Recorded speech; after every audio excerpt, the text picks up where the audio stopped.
What's up? Welcome back, guys. Episode 28 today. First guest episode of the year. Today we're joined by Ray Gorman.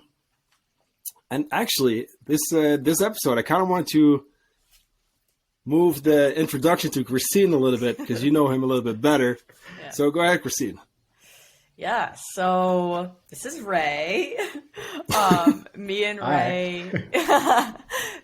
Ray met in 2016 when I was going through my shoulder injuries, went through all the surgeries, and he was just this magician. It's like how I can describe him.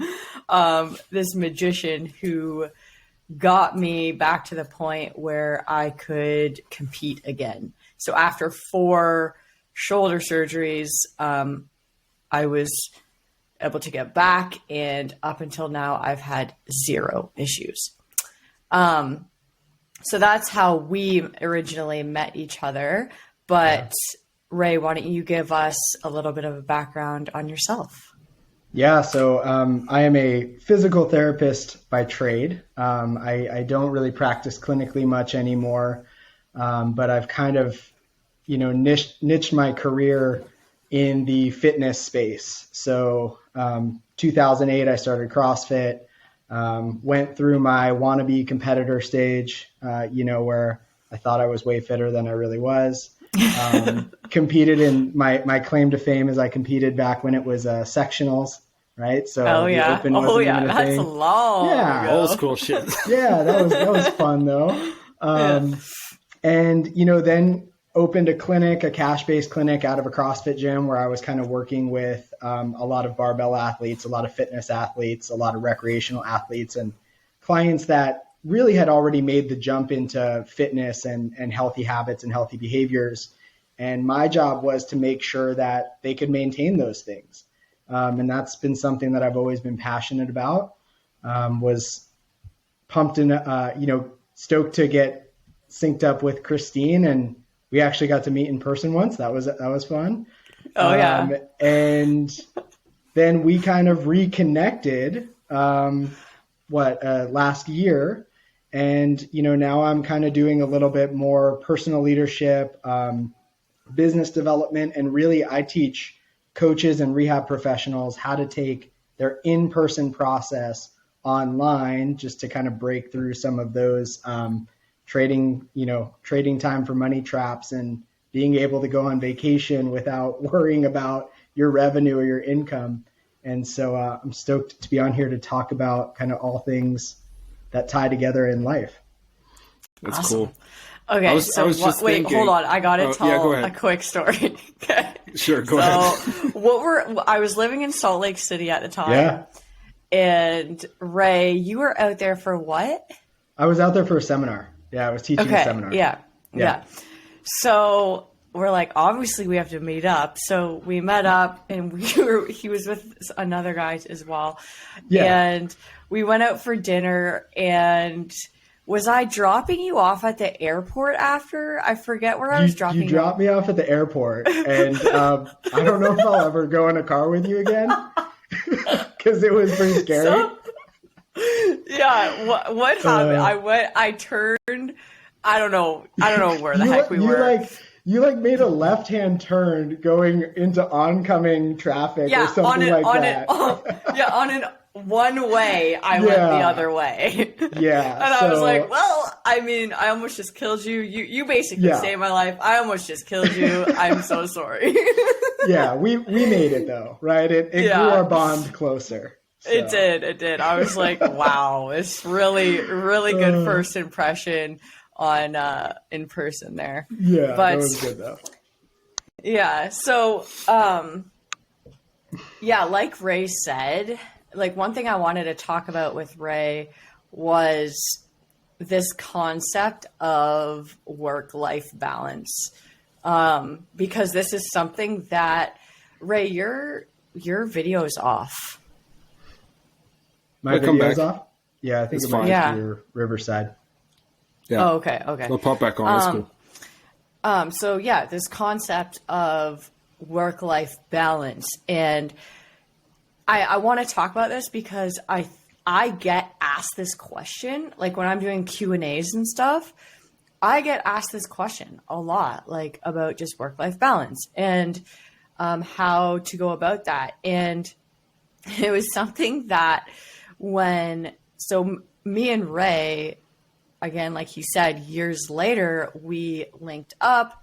I mean, we're in communication, but we linked up and he ended up mentoring me for a bit. Mm-hmm. And I went into the mentorship because I was releasing KA training and I wanted his help with that. And it's funny because that ended up being like a very, very small piece of what this mentorship ended up being. And I thought it was going to be the whole thing. And it turned into him basically coaching me through that, like creating a work-life balance and setting boundaries within work, which I just had none of before. Like it was just, I was all over the place. I was stretching myself very thin and not realizing how that could affect my clients, right? Like it's like, what do they call it? Am I saying this right? Like a catch-22 where like you're not taking a break because you think that you need to be there for your clients like 24/7, but that actually can create more issues than, good. So, that is something we worked a lot on. And, I would love for you to just talk a little bit on that. Just talk a little bit on that work-life balance. Yeah, I think that the concept of work-life balance kind of gets like misconstrued in general sense, right? Where it's like, okay, well, my life needs to be kind of 50-50. Right. And really like work-life balance is really going to kind of present like we've got these pockets that are pulling us each direction. So sometimes we need to kind of, overinvest in work. Sometimes we kind of need to overinvest in life. But the goal is you have to have strategies that kind of recenter you to bring your nervous system back to equilibrium. Like it's really not much different than strength training, right? Like if you overdo something, you're eventually going to burn out on it. And it, in my opinion, like it doesn't matter how much you love it because it's still a stressor, right? Yes. So in your case, where we're talking about like you came to me because you wanted to do this launch, the reality of that was like the launch wasn't the problem. Like you kind of knew what you had to do to launch, but there were all of these beliefs and personal blocks and like, well, I don't want to post this and this is taking me so long to post, that were really just preventing you from actually just doing the things that you needed to do. 100%. So like anything, I'm always going to say like, well, Kristine, let's look at this like training, because that's a language that, we understand, your audience probably universally understands. And if you are in constant conditioning mode or strength building mode with no deload, how would that make you feel? And immediately you get it. Immediately you get it, right? Right. Yeah. So, what was I going to say in terms of that? Okay. So like an example of this would be anytime I would go on vacation or anything like that, I would work. Yeah. I'd work. So I would do check-ins or whatever that looked like. And I was, working with Ray, and I was like planning a vacation. And when like on that vacation, it was the first time I didn't work. And I was prior to going, like, I was like, oh my gosh, like I'm nervous. And cause I'm like worried that my clients, will need me or like it will look bad. And then I tell them, I'm like, hey, listen, so I'm going, I did a solo trip and, I was like, guys, I'm going on this solo trip. I'm going to take the week off. And like every single client encouraged it and was like super understanding. And I'm like, wow, like I went all of these years, like not doing this. And it ended up being, you know, they were super, super understanding, but it was really hard for me to do. It was just a really hard thing. Yeah. Don't you think that's for people in general? Like, yeah, even for our clients, sometimes it's like you almost feel bad for making that decision for yourself, you know? Yes. See this with people saying no to certain foods or drinking, or I don't know, saying, hey, you know what? Actually, I want to go home. I'm going to go to bed earlier, or whatever it might be, you know? Just saying no. Like, generally, we suck at saying no. You know? And we should do a lot more of it, I think. People in general, like clients too. We've become so conditioned to spreading our boundaries, right? To not having them. And the way that I kind of worked Kristine into this mindset was like, what if your clients are actually pumped that you're going to do this? Because we are so biased to the negative, right? We're so biased to 100%. Like, oh my gosh, if my clients don't have access to me, they're not going to value my service. They're not going to know, you know, what to do. And it's like, no. Like, you've done a good job preparing them for moments like this. Like, eventually they won't need your service. So let's kind of like test the waters, right? Like, let's see how they do with a weekend without you. And let's do it so that you can actually show up in a better form on Monday when you get back. That's the huge part. Right. And so we have to reshift this fear. And I think in the coaching space, in the rehab space, like, we are a very altruistic profession. Like, we just want to help people and we want to over deliver. But one of the things that I constantly say to my clients is over delivery has to happen as an act of your standard operating procedure. Like, you've got to make what you do so good that it exceeds the expectations of your client. It cannot come at the expense of more time from you, late nights and weekends, you know, where you are constantly reacting to things. Because what that really means is you can never get to like a safe place with your nervous system if you're constantly getting pinged at 7:00 at Saturday, on Sunday, and then you're right back into it on Monday.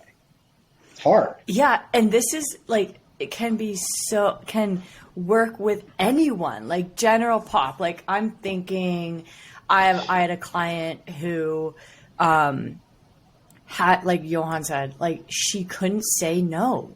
Like, she would be she'd work long hours during the day, and then her friends would want to go to the bar at night, and, you know, then go to another bar, and like, and she had kids, and she was just like, could not say no to anything. And she has like something like a fat loss goal, and she's just super stressed, and it's a recipe for disaster. And it like, these boundaries and saying no can really pertain to anybody. We're talking in coaching terms, but we wanted the listeners to understand, like, this podcast isn't just about like coaches. This is about everyone. Yeah.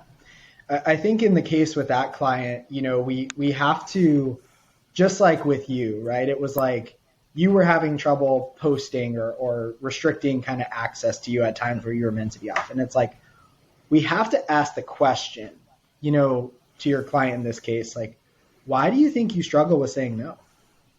Yeah. And that just opens up the door to understanding them more, right? Well, totally. Well, I don't want my friends to go out and have a good time without me. Well, what happens if they do? And then they actually start to be like, what does happen if they do? Well, really nothing does, right? And then you're like, well, so what is saying yes actually costing you? Wow, I never thought of it that way. And so now you get them to kind of compare these two paths, right? Because that's what coaching is. We can't ever make decisions for our clients. We can only empower them to choose something that is right for them in the moment. I don't even want to say right or wrong, because I don't really think that's true, but it allows them to make decisions that maybe serve them better in the moment, to then see a different reality, like see a different view of the world, see a different result, right? That's ultimately what we're trying to get. Right. Yeah, totally. Do you have anything to add there, Johan? No, I think it's all very common to see that stuff, right? Like we don't, like, it's so obvious sometimes, like the answers, and kind of like being like, oh, well, actually, it probably doesn't really matter, you know? But we don't stop and think about that to actually see, like, hey, you know what? Yeah. It's probably just cool to maybe say no, or, you know, don't go to the party, whatever it is, you know? Yeah. And it's really, like, you feel guilty almost for saying no, because you feel bad because the other person made the birthday cake or whatever it is, you know? Like, sure, I feel you, but think about yourself as well, you know? Like, you can't just be there for others. Right. I think guilt and anxiety are huge drivers in decision making. And, you know, a lot of our life, we may have been made to feel that way intentionally or unintentionally as we were growing up, as a way to get us to do things, right? So, like, we've literally learned this behavior. Yes. And so, you know, there's a lot of stuff out there where like boundaries are extremely uncomfortable to set. And so you have to be able to sit in that, and you have to recognize that, like, this isn't going to be an easy process, but if you want to show up as the best version of yourself, that requires you the downtime that you need to recharge, to get your mental state in a good place, to take care of your health. You know, if I'm showing up grumpy and cranky all the time because I'm constantly going out with my friends, and then I come home and, you know, I'm short with my wife, or like I'm snappy with the dog, like, to me, that tells me, like, something's going on.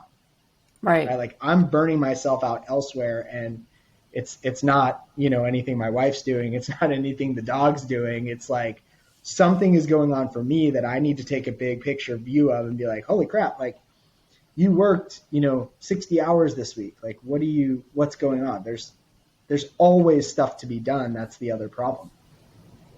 Right. Oh yeah. Seriously. Like, your to-do list never stops. Never. So there's always something, but that made me think of a couple clients where we've had to really work on setting a boundary of, like, shutting their email off by a certain time, because, like, they'll end up being up till midnight, you know, answering work emails. Then they're not sleeping. Their quality of sleep suffers. And we know, you know, what can happen with that. So even just, like, working on a simple, again, it's not always that simple, but a simple boundary of, like, getting off your email at a certain time can be tough. But again, the benefit is going to outweigh, you know, the discomfort that it's going to make you feel for a little bit, right? Because I say this to clients all the time, like, you have to go through it sometimes to understand the benefit and how good you're going to feel. So, like, a client, for example, he's, like, never taken a deload, and he's like struggling, and, you know, everything that comes with just not taking a break from working out, and he's super uncomfortable with taking a deload. He wants to just be, and this is very, very common. Super common. You know, he struggles with not doing it all.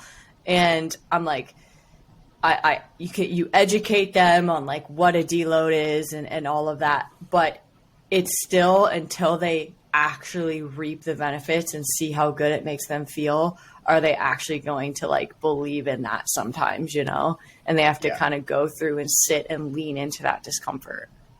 You have to ask another hard question there that is really, like, what if what you're doing is actually the thing holding you back?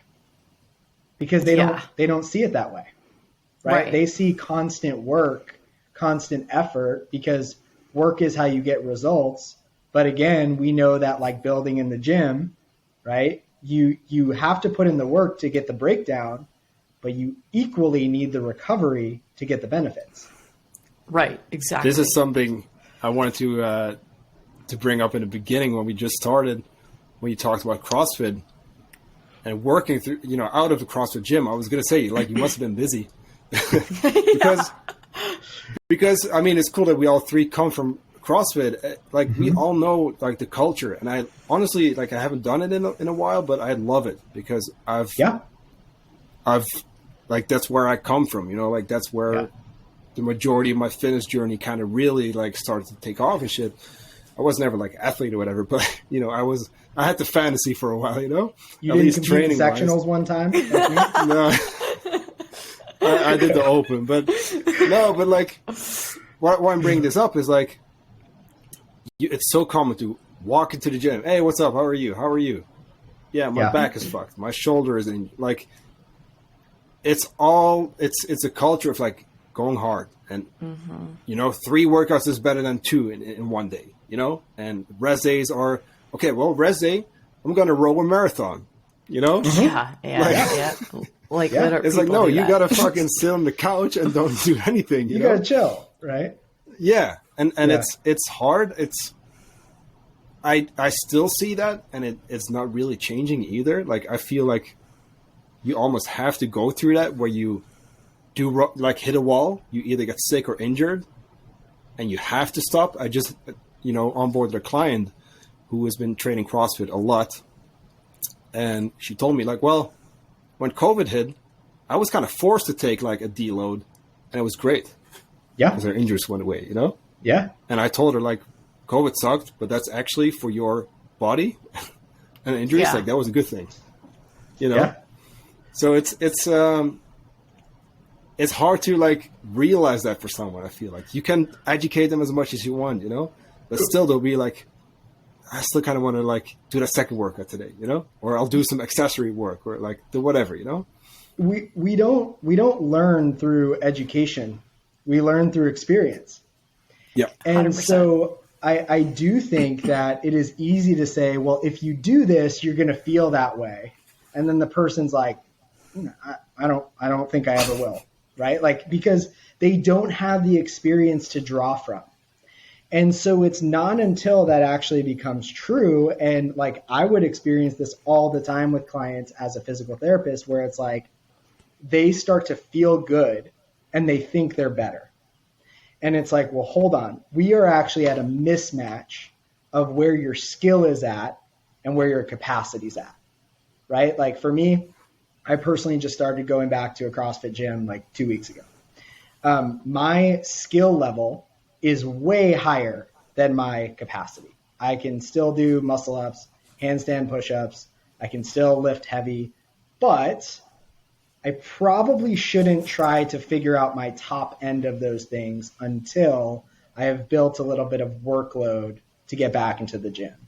So in reality, it's like, is it the program that's the problem, or is it my ego?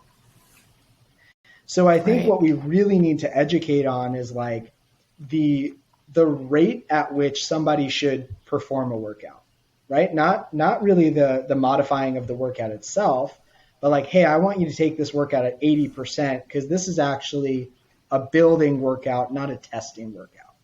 Like, to me, that is just such a game changer in the experience. Just like if we were programming for somebody for strength, we would say like, I want you to build to an RPE of blank. Yes. Like, why aren't we kind of doing that in a little bit more of the high intensity realm? So for me, learning that process, I can go in and say, okay, like, look, I know that I'm going to have to push today, but I got to figure out when I'm going to push. And so if I'm going to push for the last 3-4 reps, then I need to go, 80% and then push for the last 3-4 reps. That's my internal pacing strategy. Now, it's taken me, 15 years to figure that out, but I've always done that in some capacity, and like, training goals are different for me now. Right. In terms of like my recovery with my shoulders, I was not even like introduced to like, workout for quality or, increasing capacity over time. It was like, just go hard or go home. And like, that's why I was injured. I mean, there's many reasons why I was injured, but that was one of them. And it basically, in order to get me back to health, it was really like 2 years of increasing capacity over time. Right. Because there were times like when I was getting close to the end that I felt ready, like to go into the open. I was doing all the things. But if I was to go do 30 muscle ups, I didn't have the capacity to do that. So technically, like I was not technically ready. Right. And I think you would have been ready, but we would have had to strategize what that workout looked like for you. And it may not have been peak, but when you're going through that process of rebuilding workload, reintroducing, higher skill movements, like you're really taking a calculated risk. And I don't mean that in like a bad way, but like we take risk in everything. So we're taking this calculated risk that we can progressively overload so that we push your system just a little bit further so that the overload actually becomes protective, right? So you look at like building high volume training. Well, if you need to do high volume training to do high volume training because that is what's going to create a protective mechanism for you. Where people get into trouble is, they go on vacation, they get sick, they tweak something minor that pulls their volume back, and then they try to jump right back in to where they were instead of saying, well, hold on, my workload has now changed. It's now maybe decreased by 25%. Like I need to now go at the 4-week average, including this week off, not the 4-week average as though nothing changed. Right. Yeah. I was just going to say something like that. Like people just jump right back into where they were. I also think too, like when people are even just starting into CrossFit, they're just like jumping right in too. Yep. And I think that is where a lot of these injuries can happen. The concept is no different. It's just a different magnitude of the spectrum, a different point of the spectrum, right? Like, as a physical therapist in that space, I saw clients on the higher performance end, and I saw clients who, they'd come into the gym, they'd start doing CrossFit, and then like they would see these awesome results, which is amazing. Like I think that's one of the reasons why CrossFit hooks people is one, honestly, it's fun, right? There's a good degree of variability that I honestly don't think is as random as people say. So it keeps you wanting to come back. There's progressions that you're working towards in the movement. So it's almost like this fitness game. But the interesting thing that I would actually see is they would almost start to swing the pendulum from doing nothing to doing everything. So it'd be like, I'm going to CrossFit 4 times a week. And now I started running a mile 3 times a week. And it's like, well, hold on. Like, why? And they're like, well, because I've never done this before. And it's like, okay, I love that you're excited about this, but we have to see how you never doing this before is part of what you have to like earn that skill. You have to learn the skill of training. Yes. That's really the job of a coach is teaching the skill of training, right? Mm-hmm. Not just teaching the movements. Right. And that's something I was just thinking about. Do you think I'm pretty much sure that's part of the reason, but like, what about the coaches? Like, generally, I feel like they need to do better at preaching that, right? Hey, teach someone about recovery, about rest days, about all that stuff, and not just like, hey, these are the workouts. Boom, let's go. 100%, 200%. Because that's what it turns into. It's like, okay, every day is competition, Right. I mean, that's, of course, like something we're pretty much all guilty of. If there's a leaderboard, like app or something at the gym, you look on the thing and it's like, I got to beat them, Yeah. And then every day is like a competition. And like you said, it's not a RPE 8 or 9 or something, you know? It's, hey, let's go 1,000% every single time because that's how I can, you know, win. That's how I Sure. can beat Right. the leaderboard. It's like, no, well, like people are not being told to rest, to take the day off. And I don't think a lot of coaches would even dare to say, hey, you know what? I know that you're injured. You need to go home or stretch in the corner, but you're not going to join this class. And that Yeah. should happen more, I think, at least, in my opinion. I think that there's always room to do things better, even if we had the best approach, right? It's like we True. want to say that a certain structure of training, a certain level of education would prevent these things. And I don't know that it would prevent it, but I think we could decrease some of the risk. So, you know, if I was navigating this process, I would want to like interview that client and basically say like, what are your goals? Great. Well, you know, Kristine, based on your goals, I want you to come in 3 days a week. I never want you to come 3 days in a row. I want you to do that for the first 4 weeks, and then we're going to recheck in.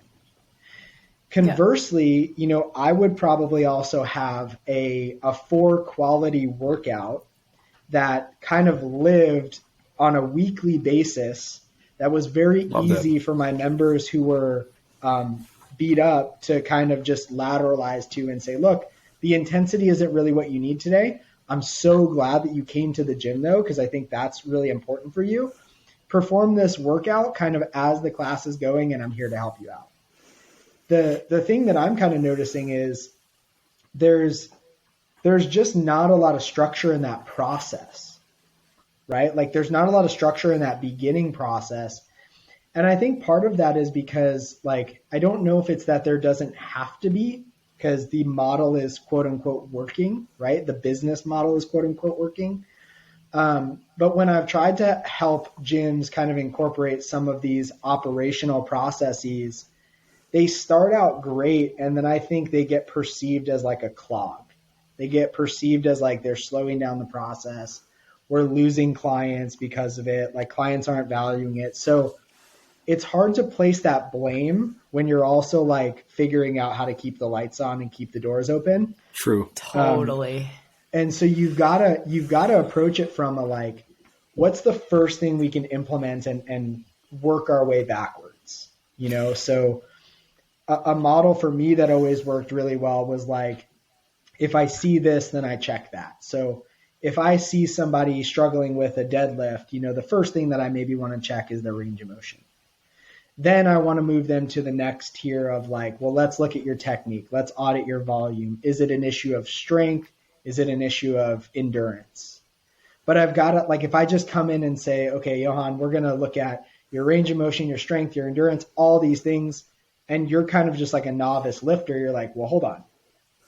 Like, I just want to come do my workout and bounce, right? So Yeah. I think for the three of us, we see the level that it could be, but we also appreciate fitness on that level. I think for a lot of consumers, they're like, look, I just want to come in, work out, and go home. Yeah, and I feel like, I know, you know, that's what you guys are doing, you know, like going into gyms and helping them kind of create some sort of structure like that. Mm-hmm. But I feel like regardless, it's hard for a gym like that to regulate something like that. It's hard. Like Johan talking about, you know, coaches preaching rest days and whatnot. And even if they did, it would still be very hard to regulate when you have like members or you're like 200 members. You just, can you really keep up with that, you know? Mm-hmm. Yeah, I think there should be almost like a way to connect with them, you know, because it's almost the same, or at least this is how I'm seeing it. Like, just how we can't make the client track their macros. You know what I mean? Like they're still, it's still up to them. They still need to do the thing. Right. But like, I'm just trying to think like there has to be like a way to at least get them on the same page in terms of that stuff, you know? But it's hard because, like you said, you are dealing with a group, and then there's that culture too. And I just want to go hard. And hey, you know what? If the coach turns around, I'm just gonna go to the gym on Sunday anyway and do like Murph twice or something. You know, like right, right. You nailed it, right? Like the extra hard, work after you know? class, or you know, coming to open gym and doing whatever. Like, yeah, one, I don't ever want to like demonize any type of fitness, right? So I'd rather that you do something and learn from it, and then we can reconstruct what the reality of that looks like. Then you say like, oh, well, I'm just never going to do that. To me, like the biggest thing that we could put into on a macro level would be like this intent-based program, where just like RPE, it would be like, okay, here's your time frame. That means you need to complete X amount of work in this way, and you should feel blank at the end of it. You should feel flat-backed. You should feel like, you would just need to sit on a bench. Or you should feel like when you're done, you can stay standing up and you can kind of walk around, catch your breath. Like, to me, like giving them a connection of what that should feel like is huge. And then also like teaching the skill of intensity earlier. And I think you could very easily do that on the rower, right? Something that is low skill to do, where it's like, okay, I want you to move at this pace. I want you to move at this pace. Now I want you to go as fast as you possibly can, where you can't, keep your breath. Feel that feels like this workout. That feels like that workout. But again, you have to go through that experience, and it's an interesting paradox of like results versus sustainability. That's the thing. Like you kind of have to hit that wall, I guess, to really learn, And I know that pretty much everyone who kind of sticks around at least will usually get to that point. That's like, Definitely. Yeah. It would almost be interesting if like every class ended with like a what did you learn about your fitness today? Yeah. Like I think that would just like change the game. 100%. Getting them Because now thinking. It makes you think, it makes you reflect. It's like, even if it's like, look, I learned I should have broken that set of pull-ups up into 2. That's huge. Right? Because it's strategizing. 100%. On the flip side, I personally think being a CrossFit coach for the amount of time that I was, like, made me a great physical therapist, because it was all this volume of how do I make this work for this client? How do I regress this to meet this need? How do I progress this so that person can do blank? So like every training program, CrossFit, Orange Theory, F45, whatever it is, like they all have limitations. They all have risks. They all have some need for, in my opinion, like supplemental, whether it's just like a skill or a concept. Everything has something that's missing. Yeah, for sure. So funny. So I'm like sitting here thinking, so when me and Ray would hop on mentee mentor call, I would come to the call and be like, man, what are we going to talk about today? And like, it would end up being this just fantastic conversation. And this reminded me of it, because we started talking about like work-life balance. Then we were talking about saying no. Then we've worked into this, but I love this. This is like a conversation we would have in person, So let's tie that all together, right? Because the boundaries that we are talking about and the sitting in discomfort is literally happening in the gym. Yes. If I know that a workout is too much volume for me, too much capacity, too much weight, I've got to be the one who says no. Yes. So this concept of boundaries extends into whatever environment we are at, right? And like your goal is to get a great workout, right? Your goal isn't necessarily to get the best time in the gym, because ultimately, like, what does that really get you? Does that really even get you the results that you want? Like, I don't know. But for me, I've also kind of had to like set this boundary with myself of being like, look, like it's okay to get beat, right? Like it's okay to like not win the workout, because it's not about like, nobody cares if I beat that person besides me. Right. Right. So I have to check that and almost kind of set that boundary with myself and say like, you may have to say to your coach, like, look, I know you're trying to push me. I feel like this is the best decision for me today. That's a boundary practice. That's a boundary practice. right? In low risk. Yeah, because I can think of coaches off the top of my head where they're like pushing, you know, these clients, and it would be hard, and like, you know, especially someone who's maybe new or like just new in the environment, like it would be hard to say like, I can't, you know, like I want to kind of slow down. So love that you said that, because I've honestly I haven't really thought about it that way. It's something that should be okay, because and this makes me think of someone. So I used to coach CrossFit as well a couple of years ago. Made me think of someone who came to my class and then eventually told me, like, you know, like I used to go to like the, I don't know, 5 p.m. class, but I'd much rather just join yours because we can actually scale things when I need to. My shoulder has been fucked. I couldn't go 100%, and I was told to do it anyway because everyone else was. Mm-hmm. And she literally was made like, she felt bad for making, like, actually speaking up and say, hey, you know, like, I don't think I can do RX today because my shoulder is a mess. I can't do it right now, you know? Mm-hmm. Yeah. And she was literally told to just basically just, you know, man up, do it anyway. Yeah. And that's wrong. It's not good. It is a fine line of pushing for the adaptation and pushing for the sake of pushing. You know, I'd love to say that my error rate is 0, right? But I've pushed clients beyond their capacity. Not necessarily intentionally, but because on paper I thought they could handle it. And so I think that there is like this, again, you know, I talk about this concept of calculated risk. And when we're building workload, that's essentially what we're accepting. Like, you also have to be okay taking some risk to get the adaptation. Yeah. So there is a fine line of saying like, look, I understand if I do this, it may result in blank. And I talk of like the range of outcomes, right?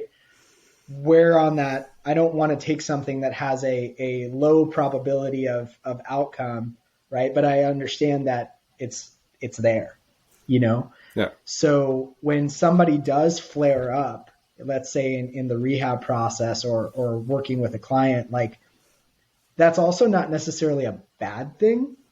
It's an opportunity to learn of like, okay, we're not there yet, right? But we had to see if we were, because we thought we were.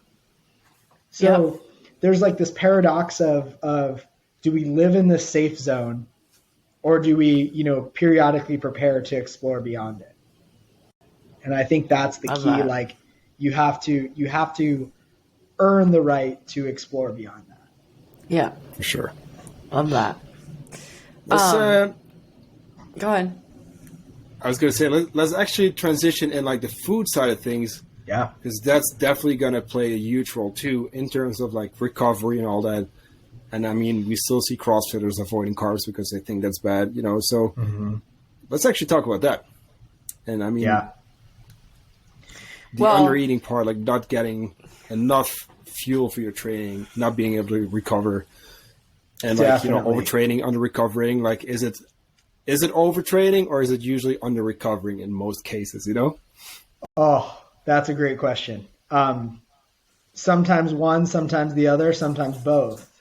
Right. And look, I think you are both much more well-versed in the nutrition side of things than I am. And, you know, when I explain this to clients, I explain it in the most basic way, right? It's like gas in the tank. You are trying to do something that you literally do not have gas in the tank for, and you're wondering why you're feeling like shit when you're doing it. Right. So again, let's just change the environment. What are the two things that we can change in that case? We can either do less and see how you feel, or we can fuel more and see how you feel. Yep. In my career, I can't tell you how common it was for somebody to be on, you know, a 12 to 1500 cal diet that they were trying to sustain while doing high intensity exercise. Like, I don't really care what you're doing. Forget about CrossFit. Like, just trying to like live your life.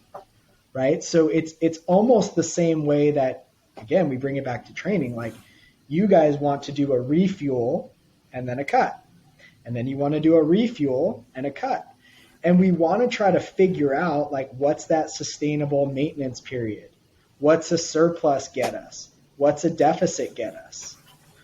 But I've had clients before where I'm like, look, ethically, I cannot write you any more prescriptive exercise because the thing that you need is not that. Right? And that would be like what they were coming to me for. Like, help me with my back. I think your back would feel better if you ate more and trained a little less. Yeah. Like we have to be okay having that conversation. Yeah, they don't make that correlation. For sure. And I mean, I'm like super, super guilty of that. That's why I ended up where I did. You know, I think Johan and I, at this point, it's underfueling. Rarely do we see overtraining. I was both. I was overtraining and underfueling, where I was like training way too much. And then I was doing, I'm not going to name the company, but it was just like I was eating no starchy carbs, like nothing like that, just completely underfueling. And it all started like, you know, little injuries here and there. And then I did end up having a really bad back injury. And like, it was nonstop. I'm like, why is this happening? Why is this happening? And then just all these other things, like I lost my menstrual cycle. And, you know, it sounds extreme. And this is actually why this was basically the reason I got into nutrition coaching, was to help people not do that. Because what I realized was like, I was a top level athlete, but this was very, very common in just Gen Pop doing CrossFit. And it was a scary thing. And it was like, they look at these top level athletes and, you know, they've got six packs or like whatever. And they're trying to be like these athletes. They try to train like these athletes. And they've got all of these other different stressors going on in their lives. And then on top of that, in order to try and look like these athletes, they're eating like 1,200 calories. And like these top athletes are eating like 3,000, right. You know, like because they need to. But, you know, it's just, I think people don't make that correlation of like underfueling and why they feel like they do and why they're running into energy or injuries and things like that. And like, it was a sad thing to see, honestly. I mean, one of the things in my process that I teach to coaches and rehab professionals is, you know, I call it the client attribute profile, right? So it's essentially this concept of like, where are our areas of opportunity for a client? And if you think of like an attribute profile of, you know, an NFL lineman, right? Like that's a way different profile than a wide receiver. Or the attribute profile of a tank is way different than the attribute profile of a motorcycle, right? If you're not familiar with football. Right. And so one of the things in my evaluation process and my assessment process is asking about, tell me about your training volume. Tell me about your fuel, your nutrition. And I'm really trying to paint this picture of like, look, if range of motion is great, strength is great, technique is great, and your lifestyle factors are down here, like working on your range of motion, working on your strength, working on your technique isn't the thing that you need. Right. So a visualization of working that into the whole picture is super helpful, where it's like, look, if you slept more, if you drank more water, and if you ate more or worked with a nutrition coach who could help you really overcome, I think what more of this is kind of like psychological and emotional barriers with food that are then showing up as under eating, because that's really the only thing that person knows from the control mechanism, right? Then it's like, well, now we can get you to where you want to be. Right. So you've got to really work that into your process if you're going to work with people who are in the fitness space. of like fuel's a big component, sleep's a big component, stress is a big component. And again, we're working back in what we talked in the work-life balance.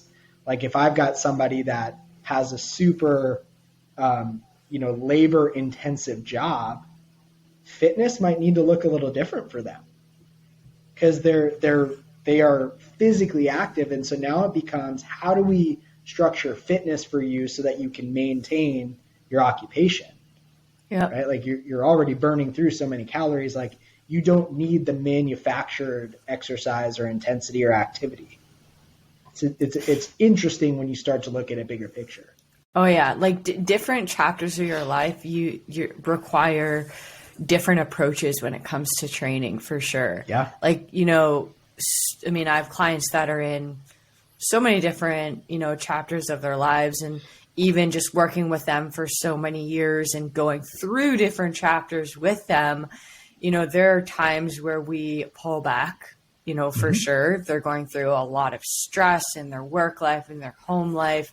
There's other times where we, hit the gas pedal a little bit more. But I think something that people, they have a really hard time pulling back, right? And I also think that they don't understand in most cases that working out is still a stressor, and we think of it as a good stressor, and it is a good stressor. Like it is, but it can add fuel to the fire if someone is, having this extremely stressful life outside of training. So yeah, I mean, it's something that I've had to work on myself, just different chapters of my life and what training and how training has had to change for me. It's that fear of losing your old self, right? And becoming a new one. But also understanding that on the other side of that, there's so much opportunity. Oh yeah. So getting people to see that, is crazy. And it's like, again, you got to put it into perspective. Like, what if you change this and it actually got better? Yeah. And they haven't thought of it like that before, as simple as that sounds, right? Because it's hard to think strategically like that when you're in the weeds or when you're in the experience yourself. For sure.